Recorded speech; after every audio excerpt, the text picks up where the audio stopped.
winning like that in fine fashion. How's that set you up now for the rest of this week? Yeah, I think the biggest thing is how are we going to get Danica and Ricky on the front page tomorrow? I missed all of you guys because you're all busy being TMZ the other day. So now you have to talk to me and I can be a complete prick.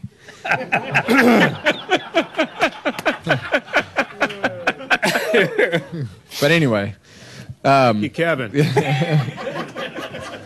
I won't hold it against anybody. No, it's obviously we knew that the racing was going to be different.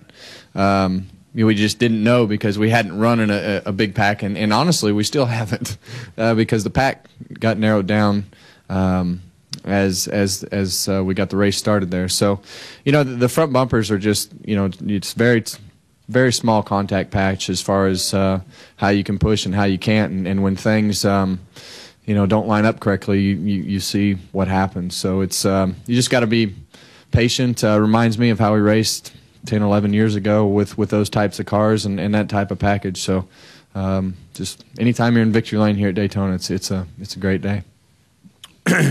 And crew chief Gil Martin, congratulations getting back to victory lane again with this number 29 team.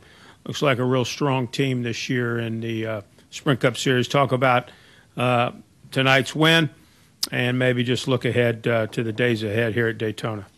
I mean, it's just it just shows that hard work pays off because these guys have worked long and hard. Every team has, just because of the things we've been up against. But tonight, I couldn't be prouder of the job Kevin did. Our Chevrolet SS was strong. The guys on pit road did a great job getting us out, taking the lead, coming in third, and taking the lead going out. That set us up for Kevin to hold those guys off the rest. And just looking forward for the rest of the week. Thursday is going to be another good race for us, but I think we'll have enough time to get set up for Sunday, and I think it's going to be really good for us. Thank you, Gil. And Richard, congratulations again. Certainly victory lane here at Daytona is a very common place for you to visit, and I know it's got to feel good to get right out of the gate winning this race here tonight with the Budweiser Chevrolet. Yeah, to win the first race with the Chevy SS was a big deal for us all, and to win the shootout like it was with fans being involved, I thought that was really great. I'm really proud of all the efforts at RCR and Kevin. I mean, like I told him before the race, I said, you know how to do it. I don't have to tell you nothing, and he did it right there at the end of the race and did a hell of a job. The pit crew, the whole team. Couldn't be more proud of the whole organization for the effort we put out, and got a lot more to do. This is just the start of a long 10 days here, and we're going to be after it the rest of the week. Questions now for this winning team. Nate Ryan has the first one, then we'll go to Lewis. Go ahead, Nate. Nate Ryan, USA Today Sports. Kevin, you do know Danica was fastest in practice today, right? I didn't see her in a race, so she must not have won many poles or a race in the past. Just checking. John West Townley did win the ARCA race, too. Just checking in case you were wondering if there was a route forward in getting a little bit of coverage. There may be one. Gotcha.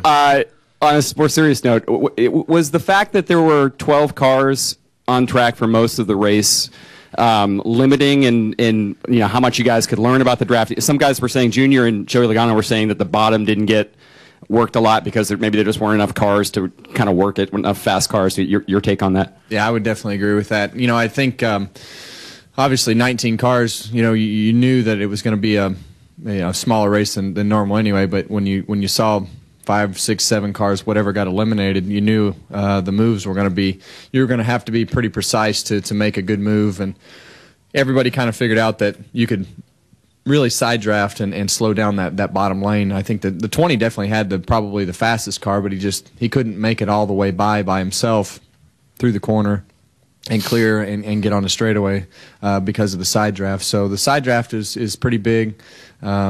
And we were able to run the top and kind of keep the bottom lane at bay there because there just weren't enough cars, because everybody would pretty much stay up top except for 3 or 4 cars, and they didn't have enough momentum. So still a lot to be learned, because when you put 43 out there, the bottom lane isn't going to have only 3 or 4 cars in it. So they're going to be able to move, and things are going to move and shift a lot easier.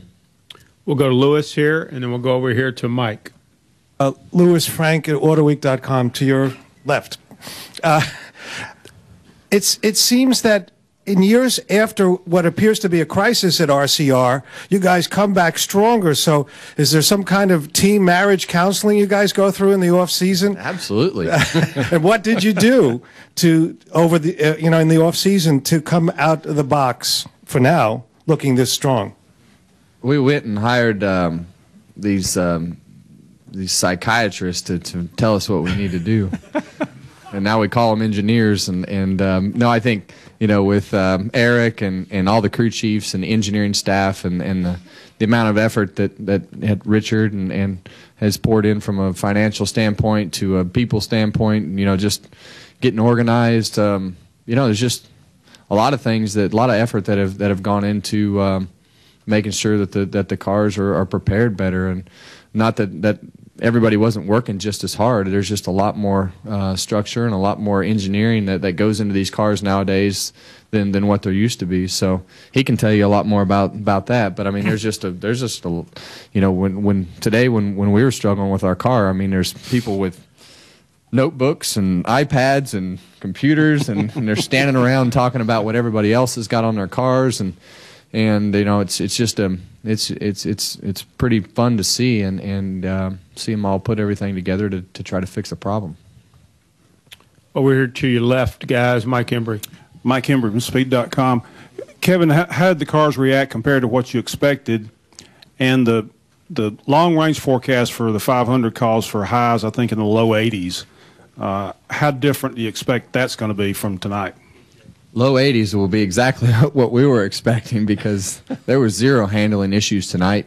But when we were here at the test, there was a lot of handling issues with the cars sliding around. So, I think that'll kind of fit more of what we were expecting as we were, when we went home from the test. So that'll change the ball game a lot if it's not 40 degrees outside.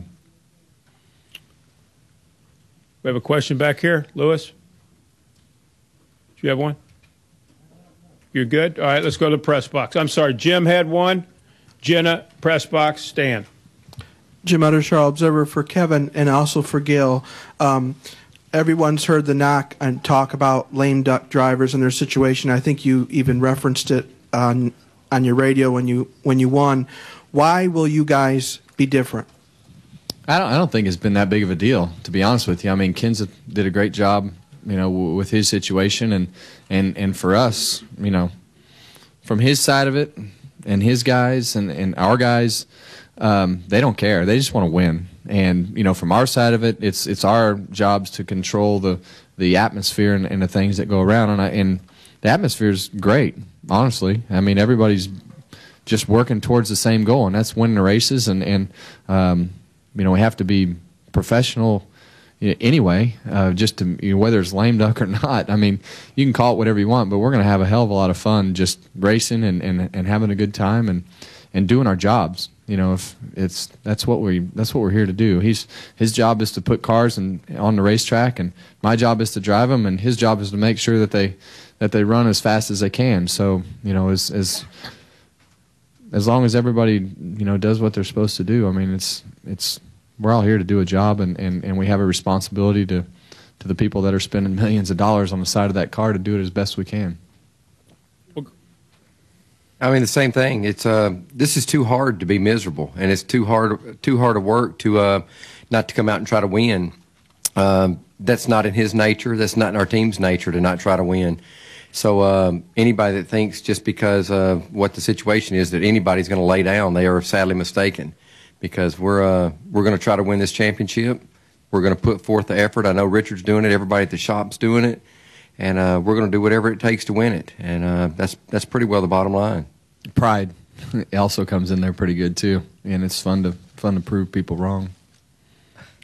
We'll go to Jenna, and then we'll go press box, and then back downstairs. Go ahead. Thank you. Jenna Fryer, AP. Kevin, I think when you first came in, you said it was a little bit like 10, 11 years ago. So what do you think? Is it going to be like the big pack when 43 cars get out there? And then a totally unrelated question. Is it correct that Keelan crawled for the first time today? He did. Yeah, he did crawl. Did you see that? Yeah, I was. Delana was actually sitting outside doing an interview, right? Yeah, she was doing an interview with you, and yeah, he crawled forward. He was good at going in reverse. So he crawled forward for the first time today. But he actually steered the car before the race started, too. Yeah, he's standing in the seat, left a shoe in there. Maybe that's his lucky.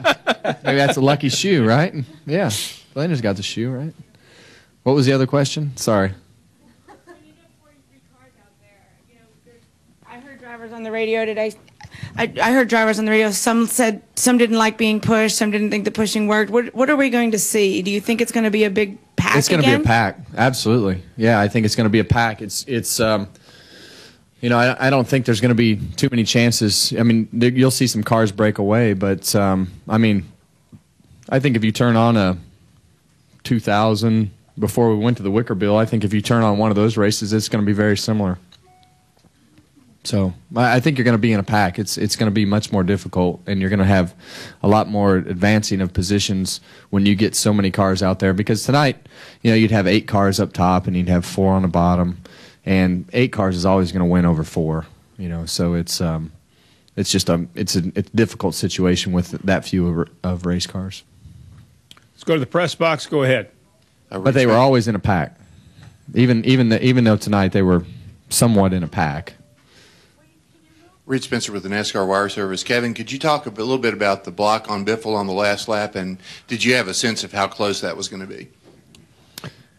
I knew I was going to have to block one way or the other. I just didn't know which way it was going to be. I could, you know, in the middle segment, I could tell Biffle was backing up and trying to time what his move was going to be as we got further into the segment. So I was working on my timing to kind of back up and block that. You know, with Tony, you know, he was kind of starting to do the same thing, and as we went into the last corner, I wanted to make sure that I backed up enough coming off of turn 4 to where he couldn't dive into turn 1 and block that move, and make sure I backed up enough to do that. And those guys were coming on the outside, and I don't know if the 14 and the 16 were side by side, but I just felt like I needed to move up and try to block that momentum, and we're able to block 2 of those moves. So everything was happening a little bit slower at that particular point than the cars that we've had in the past. You would have never been able to move up and make that stuff happen. But everything's slowed down enough to where you can kind of look and be able to block, and you know, they're just not coming 20 miles an hour faster than they used to. Let's take another one upstairs, and we'll come back for Jenna. Go ahead upstairs. Jeff Gluck from USA Today. Kevin, talking about the block, when you're making a move like that, how committed do you have to be? I mean, you know, if he had made it an issue and stuck it in there, do you keep moving it up, and you know, and eventually you guys collide, or do you back out, or I mean, is it just a game of chicken at that point? How does it work if you're the guy blocking? I've flipped my go-kart in my backyard on the last lap, so when you're coming from white to checkered, it's whatever you take, whatever you have to do to try to make it happen. So yeah, I guess a game of chicken would be kind of the best way to put it. Back downstairs. Go ahead, Jenna.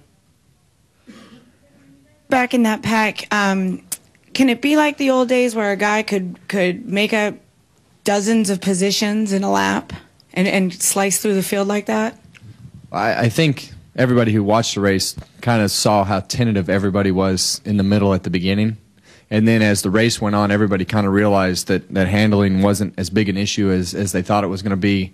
And I thought I saw and heard after the race that some of those guys were making up several positions with runs through the middle. So if the cars are handling okay, you can make up those positions in the middle. And the way it used to be, the middle was kind of the same way. You could go through the middle and make up some time, but you had to find a way out when your momentum stopped. So you either had to go up or you had to go down, and if there's not a hole in one of those lines to get up or down, then you're going to be stuck, and then you're going to, all that momentum that you had going forward is soon to be stopped unless you have cars behind you. So I think it's possible for sure. Go ahead over here to the left, Stan. Yes, Stan Creekmore with RPMtonight.com. To your right. Like my wife, right? Whichever way you want it to be. Right. Right. Yeah. It's really for all three of you. Was there something in the previous 2 days of practice that gave you great confidence that you had a good chance tonight to take the win? Yeah, nobody in the whole field had any clue what was going to happen. So we figured we had a good chance. As we walked out to driver intros, there wasn't one driver out there that said, man, I feel like I can do this or can do that. I feel like my car is fast. Because everybody was scared to death because they didn't have enough cars at the test. And then we came back to the shootout, and some of those guys didn't even have a backup car. And we've got provisions to have another car. But you're just so short on cars that you didn't want to take any chances. So, the first chances that you had to take tonight were in the race because you had to, because you finally got to the race and you knew if you tore that car up that you didn't need it anymore. So it was just one of those deals where, the time and the amount of cars that you had, you just didn't want to risk putting the shop further behind for Phoenix and Vegas and all the places that are coming up because you had to have stuff on the racetrack to be at the race. I think in the practice yesterday or whenever it was, we had to practice. They kept working on our car and just kept making it a little better and a little better. And like Kevin said, it's a whole unknown for everyone. And the adjustments Gil and his guys made just kept picking the car up a little. And I think you got to have speed for sure and to go out and win here. Gil? I agree. We tried a couple of different setups actually last night because we were anticipating that the cars were going to move around a lot and we're going to need a lot of grip. And as it turned out, we with the weather the way it is, the cars had plenty of grip, so we were having to basically race qualifying setups. And that's kind of what we did tonight. I think that's going to turn around on Thursday and Sunday with the weather, with the temperature going up. The cars are going to slip and slide a little bit more. So hopefully we're going to be prepared for that, for what we've got built in our car. Go ahead, Holly. Holly Kane, NASCAR.com. Kevin, no one's really spoken much about the way the format all shook out. How was that for you? I mean, talking about the unknowns, I mean, you guys were literally finding out in the cars. Did it work out okay? It wasn't a big deal, or was it a good thing? Or? No, I think in any format like this that you can involve the fans, I think it makes them appreciate, that somebody's paying attention to them, and really appreciates them, being a part of our sport. So. The only part, and I think a lot of people look back and say when they saw that wreck and you see the 12 cars and you see how hard it is to make moves with a limited amount of cars, it just becomes, eliminating cars would have been a bad deal because it just makes the racing that much harder, and it slows things down so much because the runs are slower.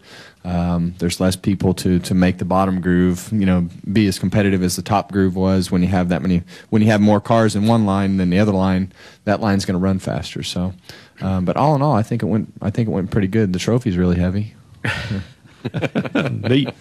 Let's go here to Mark Long. Go ahead. Yeah, Richard, this is a little off topic, but Furniture Row is wrecked now 2 cars in 2 days. They've indicated that they have something in place with you to maybe give them another car if they need one, or fix them. Can you just tell us what the agreement is there, and how many do you actually have here? Well, each one of our teams, we got 8 cars here, and we got 3 back at the shop ready to go, and we're going to help them in any way we can. We'll probably have one of those cars back tomorrow or something repairing it, and we've got 2 or 3 more back at the shop. 2 more, I think. Well, we've got 2 more back at the shop, and fortunately for them and us, this car will be sitting there. It'll be cleaned up and juiced up and ready to go in case it's needed too. So we've got plenty of bullets in the chamber. As of now.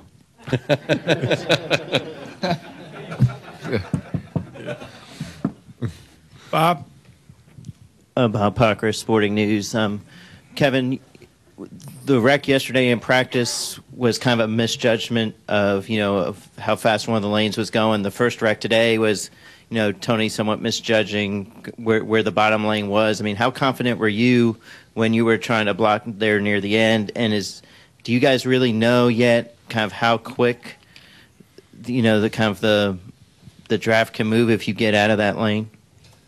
Yeah, I think you're exactly right. I think everybody's trying to figure that out. I think as the night went on, you kind of started to understand that. I feel like things are a lot slower coming at you than what we had with the tandem stuff in the previous years. But just the way that things are in the car, whether it be something silly like your side mirror. Mine's in a much different spot, much different shape than what it was, and the first 5 or 6 times I looked for the mirror, it was in a different spot, and I didn't see it because it wasn't there. It's up here instead of down here. So because that bar is straight, so the mirrors are in a little different spot for us, and the window nets are a little bit different.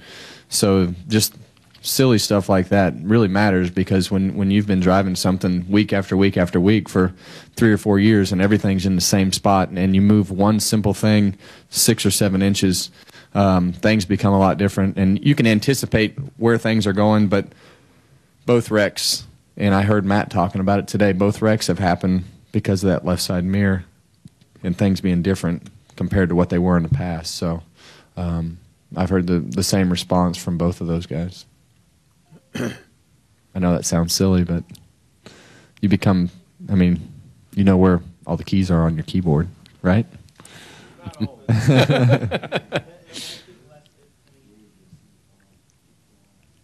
Since you knew that guys could get such a run in the 2-car tandem, and there probably wasn't a whole lot of hope of blocking, are you guys in maybe cutting it a little closer? Yeah, for sure. I saw the 16 coming tonight, and I looked in the mirror twice, and I'm like, the spotter says I'm clear, so I'm going to keep going. And I'm like, I eased my way up there, and luckily hit the back bumper, and I didn't turn right. But he kept saying, clear up, clear up, clear up. So you just have to have the faith in that guy to hope that he's right.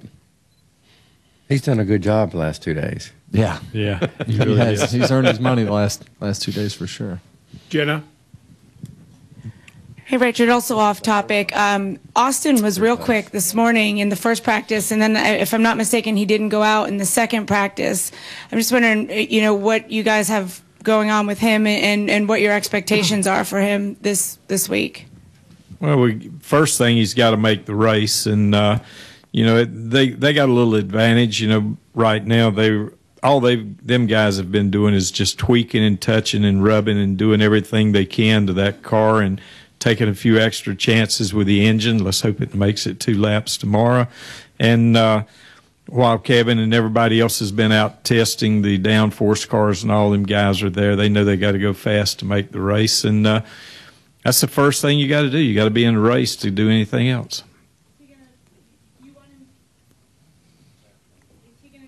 The front row tomorrow? I don't know. It's he'll be pretty good, but who knows what'll happen. I think Danica's right now has got the star power.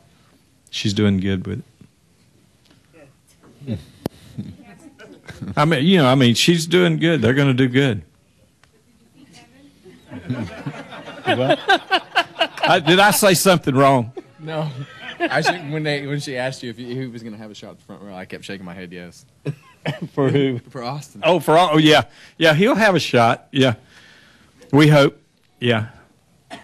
I think Danica's been fast in testing, and she was really fast here, and I think she'll definitely be the car to beat tomorrow for the pole, and hopefully he'll have a run. Paul's car was fast. We struggled a little today with the 29, and man, it was miserable as hell, I'll just tell you. It's a lot better now, though. Yeah. Tomorrow will be better wherever we end up. Right, Gil? Yeah, that's what I'm talking about. Well, he won from the back today, so it isn't going to be near as bad. If Danica does sit on the pole and Austin is second, we might be able to start some rumors. Just saying. Be fun. We'll TMZ it all the way. It'll be fun, whatever. All I want to do is try to make the race.